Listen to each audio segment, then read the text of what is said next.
ಎಲ್ರಿಗೂ ನಮಸ್ಕಾರ. ನಾನಿವತ್ತು ಅವಕಾಡೋ ಶೇಕ್ ಮಾಡ್ತಾ ಇದ್ದೀನಿ. ಸೊ ಈ ಮಿಲ್ಕ್ ಶೇಕ್ ಮಾಡೋದಕ್ಕೆ ಬೇಕಾಗಿರೋ ಅಂಥದ್ದು, ನಾನಿಲ್ಲಿ 2 ಅವಕಾಡೋ ಫ್ರೂಟ್ ತೊಗೊಂಡಿದ್ದೀನಿ. 2 ಅವಕಾಡೋ ಫ್ರೂಟ್ನ ಕಟ್ ಮಾಡಿಕೊಂಡು ಇದರ ತಿರುಳೆಲ್ಲನೂ ತೊಗೊಂಡಿದ್ದೀನಿ. ಮತ್ತು ಅದಕ್ಕೆ ಹಾಲು, ಸಕ್ಕರೆ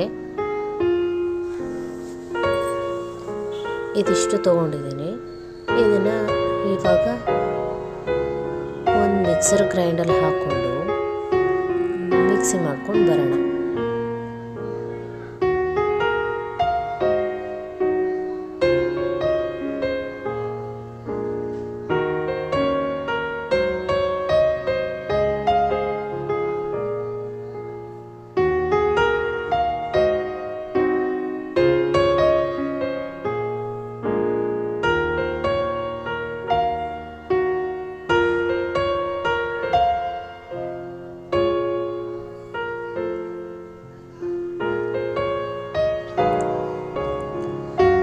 ಇವಾಗ ಇದನ್ನು ಮಿಕ್ಸಿ ಮಾಡ್ಕೊಂಡಿದ್ದೀನಿ.